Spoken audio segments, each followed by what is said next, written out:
एक समय की बात, ध्यानपुर नाम का बहुत सुंदर सा गांव हुआ करता था। उस गांव में दो भाई रहा करते थे, होशियार चंद और प्रेमचंद। होशियार चंद था तो बहुत चालाक व्यक्ति, पर उसके पास धन की कोई कमी नहीं थी। वहीं दूसरी तरफ होशियार चंद का छोटा भाई प्रेमचंद, जैसा उसका नाम था वैसा ही उसका स्वभाव था। प्रेमचंद दिल का सरल और ईमानदार था, पर पैसों से बहुत ही गरीब था, मगर दिल से निर्मल व्यक्ति था। प्रेमचंद दिन भर अपने छोटे से खेत में मजदूरी करके अपना गुजारा किया करता था। दोनों के माता पिता का किसी कारण से देहांत हो गया था। उनके माता पिता के गुजर जाने के बाद होशियार चंद बड़ी ही चालाकी से सारी जमीन अपने नाम करवा लेता है और प्रेमचंद को बस एक छोटी जमीन दे देता है। प्रेमचंद उसी छोटी जमीन से अपना गुजारा किया करता था, लेकिन होशियार चंद इतना कुछ हड़प कर लेने के बाद भी उसकी खुशी की सीमा खत्म नहीं हुई और अब उसकी नजर अपने छोटे भाई प्रेमचंद्र की जमीन पर थी। वो हमेशा यही सोचता रहता कि कैसे उसकी जमीन हड़प सकूं, क्योंकि प्रेमचंद अपनी मेहनत से खेतों में तरह तरह की सब्जियां बोता, उन्हें बेचकर अपना गुजारा करता था। प्रेमचंद उसी जमीन की वजह से ही अपने बेटे विकास को शहर में पढ़ा रहा था।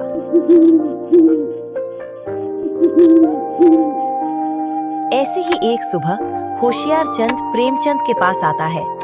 वहाँ प्रेमचंद अपने खेतों में काम कर रहा होता है।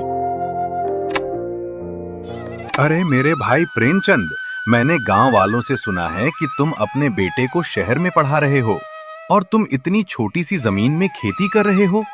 बताओ कैसे गुजारा कर लेते हो भाई? ऊपर से घर के खर्चे और फिर विकास की पढ़ाई का खर्चा कैसे करोगे भाई? अरे हाँ, वो तो है बड़े भाई, पर मैं कोई ना कोई जुगाड़ तो लगा ही लूंगा और अगर कोई इंतजाम ना हो पाया तो मैं बैंक से लोन ले लूंगा। लेकिन मैं अपने बच्चे को जरूर पढ़ाऊंगा। उसे मेरी तरह हर छोटी बड़ी चीज के बारे में नहीं सोचना पड़े। वो चाहे तो हर चीज पाले। अरे यार, तू कैसी बातें कर रहा है? वो भी मेरे होते हुए, और क्यों किसी से उधार मांगेगा? मेरे होते हुए मैं ऐसा कभी नहीं होने दूंगा। अरे बड़े भाई, आप क्या कहना चाह रहे हैं? मुझे कुछ समझ नहीं आ रहा है। मैं तो तुम्हें बस इतना ही कहना चाहता हूँ, तुम्हें तुम्हारे बेटे की पढ़ाई के लिए जो भी पैसे चाहिए, वो पैसे मेरे होते हुए तुम किसी और से क्यों मांगोगे भाई? फिर तुम्हारा बड़ा भाई किस काम का है? तुम मुझसे लेना बस, और मैं कुछ नहीं सुनना चाहता हूँ। लेकिन बड़े भाई, आज तक मैंने आपसे या गांव में किसी से भी किसी तरह का कोई उधार या पैसा नहीं मांगा है, तो अब कैसे मांगूंगा? अरे नहीं नहीं, तुम मेरे छोटे भाई हो। जैसे बाकी लोग मेरे पास घर गिरवी रखते हैं, वैसे ही तुम भी अपनी खेत मेरे पास लीज पर रख देना। आखिर तुम कहीं लोन लेने जाओगे तो वहां भी तो जमीन लीज पर ही रखोगे ना। इससे अच्छा अपने बड़े भाई के पास लीज पर रख देना। अरे नहीं भाई, मैं अपने खेत आपके पास गिरवी नहीं रख सकता। इसी खेत की वजह से तो मैं अपने बेटे विकास को शहर में पढ़ा पा रहा हूं। घर का सारा खर्च भी इसी खेत से चलता है। और हाँ बड़े भाई, मैं आपका बहुत सम्मान करता हूं, पर अपना खेत आपके पास गिरवी नहीं रख सकता। मुझे पूरा भरोसा है कि इसी खेत की कमाई से मैं अपने बेटे को पढ़ा लिखा कर एक दिन बहुत बड़ा आदमी बना दूंगा। इसीलिए मुझे माफ कर दीजिए बड़े भाई, मैं अपना खेत आपके पास नहीं रख सकता। प्रेमचंद की ये सब बातें सुनते ही होशियार चंद दांत पीसते हुए गुस्से में वहाँ से अपने घर चला जाता है और प्रेमचंद भी वापस अपने काम में लग जाता है। ऐसे ही कुछ दिन बीत जाते हैं। एक दिन होशियार चंद बाहर बैठा हुआ था, तभी मुझे चाहे जैसे भी करके वो खेत लेना ही पड़ेगा, पर ये प्रेमचंद भी अपना खेत देने को तैयार ही नहीं। ऐसा क्या करूं मैं कि सांप भी मर जाए और लाठी भी न टूटे? होशियार चंद, कोई तो युक्ति सोच। आखिरकार वो जमीन मुझे हर हाल में लेनी है। होशियार चंद मन ही मन बड़बड़ा ही रहा होता है। तभी अचानक उसके दिमाग में एक तरकीब सूझ जाती है। होशियार चंद को युक्ति सूझने के बाद वो सीधे प्रेमचंद के घर चला जाता है। भाई छोटे, तुम्हारी मेहनत और लाचारी देखकर मुझे बहुत बुरा लगा। मैं तुम्हारा बड़ा भाई होने के नाते तुम्हारी मदद करना चाहता हूँ। और तुम मेरी मदद लेने से इनकार नहीं कर पाओगे। अगर तुम सच में मुझे अपना बड़ा भाई मानते हो तो मेरी मदद जरूर लोगे। बड़े भाई, आप क्यों बार बार मेरी चिंता करते हैं? मैं जानता हूं कि आप मेरा भला ही चाहते हैं, लेकिन मैं अपने पैरों पर खड़ा होना चाहता हूं। मेहनत मेरी है, जिम्मेदारी मेरी है, और मैं अपने बेटे की पढ़ाई का बोझ भी खुद ही उठाना चाहता हूं। अरे मेरे छोटे भाई, तुम चाहो तो मुझसे पैसे मत लो, बस अपनी जमीन मेरे पास गिरवी रख दो।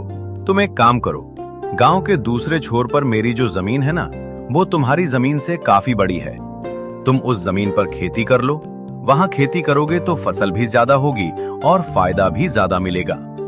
उसी कमाई से तुम अपने बेटे की पढ़ाई पूरी कर पाओगे, और बदले में जब तक मेरी जमीन तुम्हारे पास रहेगी तब तक तुम्हारी जमीन मेरे पास रहेगी। प्रेमचंद की ऐसा करने की बिल्कुल भी इच्छा नहीं थी, पर वो बहुत ही मजबूर था, इसलिए ना चाहते हुए भी वो इस बात के लिए मान जाता है। अच्छा ठीक है बड़े भाई, आप ठीक ही कह रहे हैं, मुझे मंजूर है।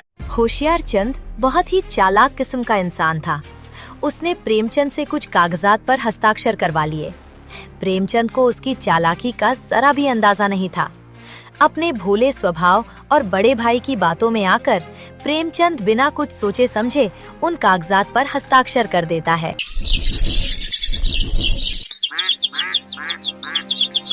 ऐसे ही कुछ दिन बीत जाते हैं।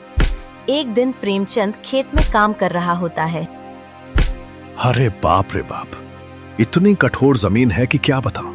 कल जाकर बड़े भाई से बोलूंगा कि ये जमीन तो बिल्कुल बंजर है और यहाँ कुछ भी उगाना बहुत मुश्किल है। अगली सुबह होते ही प्रेमचंद होशियार चंद के घर की ओर निकल जाता है। बड़े भैया, वो जमीन तो बहुत कठोर हो चुकी है, उसमें बहुत खाद और सिंचाई की जरूरत है। भैया, मुझे वो जमीन नहीं चाहिए। ऊपर से वो जमीन पूरी तरह बंजर हो चुकी है और अब उस जमीन को ठीक करने के लिए पैसे चाहिए। भैया, मैं कहां से लाऊंगा इतने पैसे? इसलिए मैं अपनी ही जमीन में खेती करूंगा। अपनी जमीन? वो जमीन अब तुम्हारी नहीं रही, वो मेरी है। मैंने कब तुम्हें वो जमीन दी थी? तुमने ही तो मुझसे मांगी थी। ये सुनते ही प्रेमचंद सन्न रह जाता है। उसके पैरों तले जमीन खिसक जाती है। ये आप क्या कह रहे हैं बड़े भैया? वो जमीन तो मेरी पैतृक जमीन थी। पैतृक थी, पर अब नहीं है। तुमने अपने हाथों से कागजों पर दस्तखत किए हैं। अब कानून भी मेरे साथ है। प्रेमचंद की आंखों के सामने अंधेरा छा जाता है। उसे एहसास हो जाता है कि जिस बड़े भाई पर उसने आंख मूंद कर भरोसा किया था, वही उसका सबसे बड़ा दुश्मन बन चुका है। उसके मुंह से बस इतना ही निकल पाता है। बड़े भैया, आपने धोखे से मुझसे दस्तखत करवाए हैं। मैं ये बात यूं ही नहीं छोड़ूंगा। मैं पंचायत में जाकर सबको सच्चाई बताऊंगा। पंचायत? जा, जहां जाना है जा। कागज मेरे पास है, कानून मेरे साथ है। अब देखता हूं कौन तुम्हारा साथ देता है। उसके बाद प्रेमचंद उदास होकर अपने घर आ जाता है। अनिका, अब हम हमारे बच्चे को पढ़ा नहीं पाएंगे। बड़े भैया ने हमारे साथ धोखा किया है। अरे आप ऐसा क्यों कह रहे हैं? उन्होंने तो हमें बड़ी जमीन दी है और अब हमें पहले से ज्यादा मुनाफा होगा ना? हाँ अनिका, जमीन तो बड़ी है, लेकिन वो पूरी तरह बंजर है।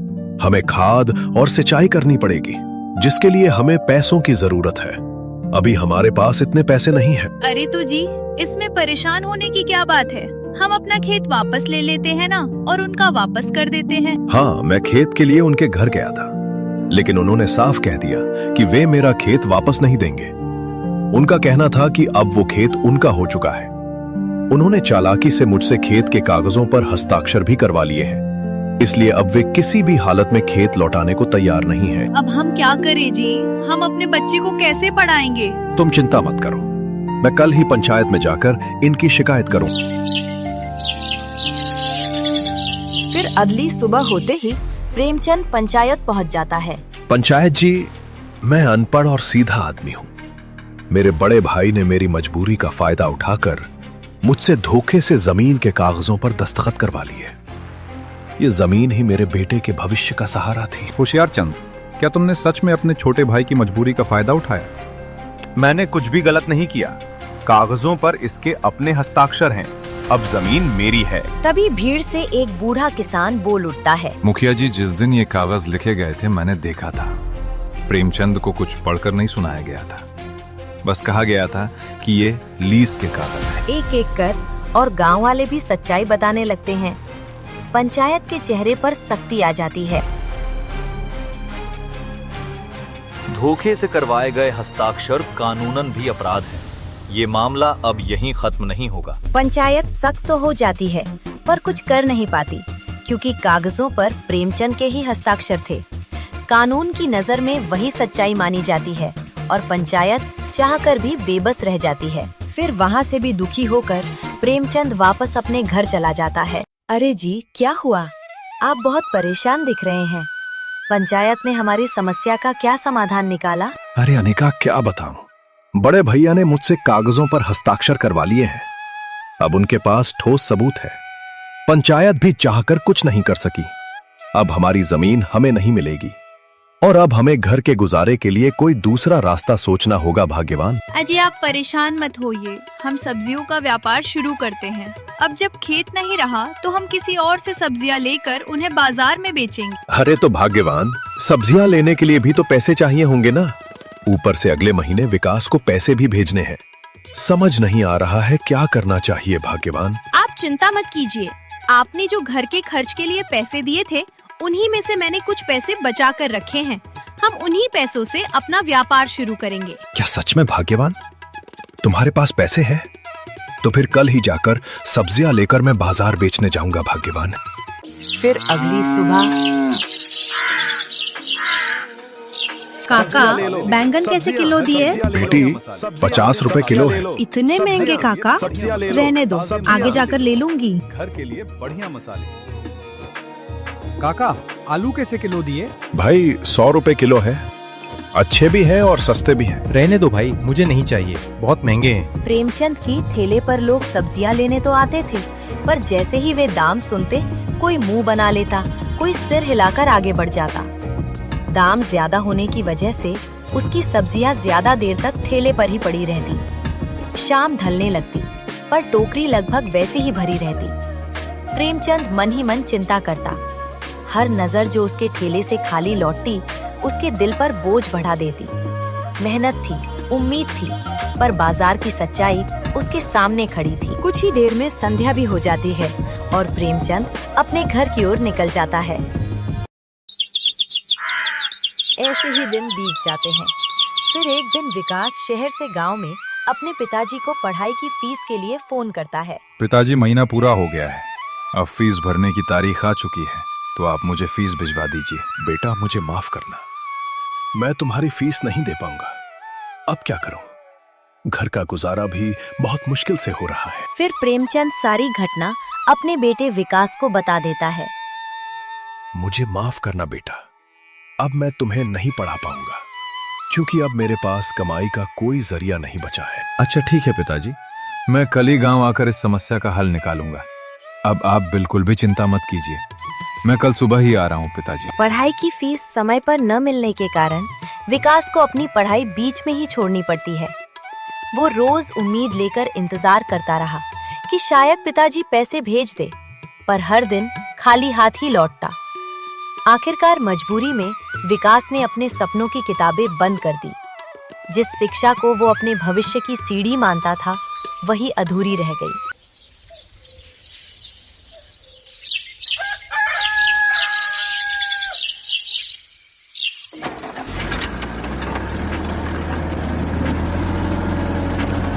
वाह भाई वाह, क्या गांव है। पता नहीं लोगों को शहर में रहना कैसे पसंद आ जाता है। यहाँ तो जरा देखो, पंछियों की चहचहाहट, चारों तरफ हरियाली और खुली हवा। आहा, कितना आनंद है यहाँ तो। शहर में तो बस वही रोज की भाग दौड़, गाड़ियों की भर भर आवाज और हर तरफ फैला प्रदूषण ही मिलता है। अरे भैया, ध्यानापुर गांव जा रहे हैं क्या? हाँ वही जा रहा हूँ भैया, आइए बैठिए।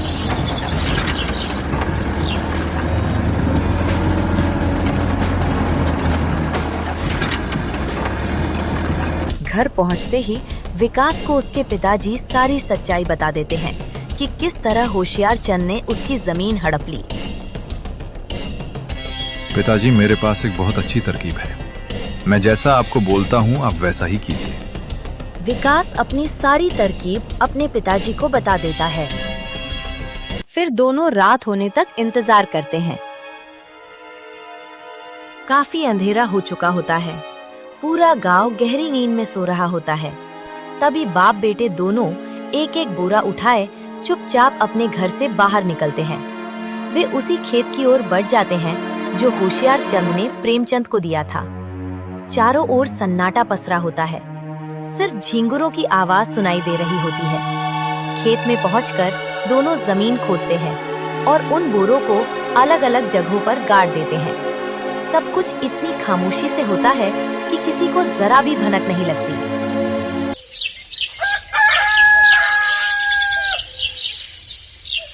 अगले दिन पूरे गांव में ये बात आग की तरह फैल जाती है कि खेत की खुदाई के दौरान 2 बोरे पुश्तैनी सोने से भरी बोरियां मिली हैं। कहा जाता है कि वो बोरियां प्रेमचंद के खेत से निकली हैं। कोई हैरान था, कोई विश्वास ही नहीं कर पा रहा था। गांव की हर गलियों में सिर्फ प्रेमचंद की ही चर्चा हो रही होती है। अरे भाइयों, तुम लोगों ने सुना क्या?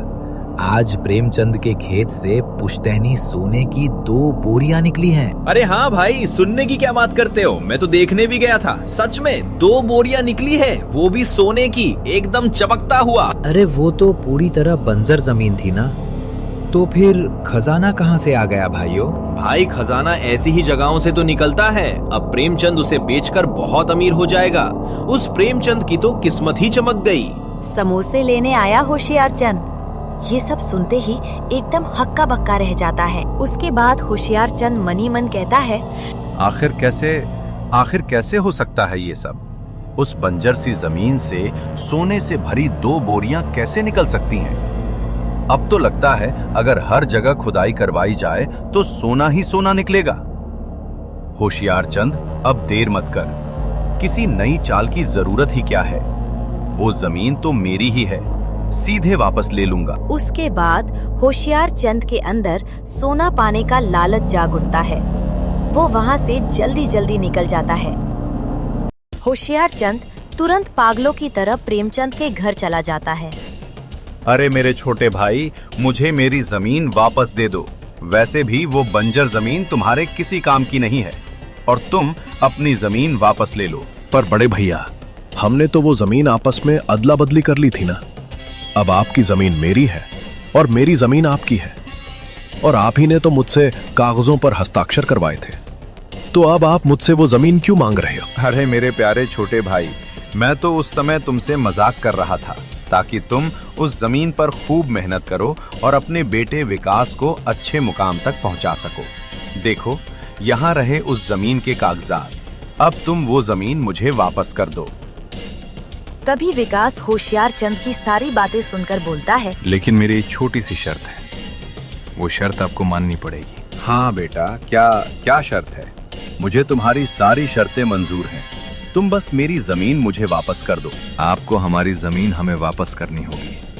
साथ ही जमीन लेने के बदले आपको हमें पूरे 1 लाख रुपए नकद देने होंगे और ये सब कागजों पर लिखित में देना होगा। तभी हम आपको आपकी जमीन वापस देंगे। ये सब सुनकर होशियार चंद मन ही मन सोच में पड़ जाता है। अरे इन दोनों अनपढ़ बाप बेटों को क्या पता कि उन पुश्तैनी सोने की मोहरों की असली कीमत क्या होगी। चलो, बेचारे सिर्फ 1 लाख ही तो मांग रहे हैं, दे ही देता हूँ। मैं उन सोने की मोहरों को बेचकर रातों रात मालामाल हो जाऊंगा।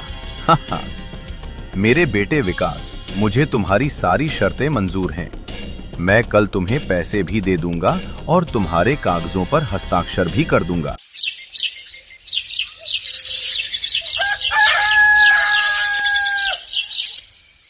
अगले दिन होशियार चंद कागजात पर अपने हस्ताक्षर कर देता है और साथ ही पूरे 1 लाख रुपए नगद एक थैले में भरकर प्रेमचंद को सौंप देता है।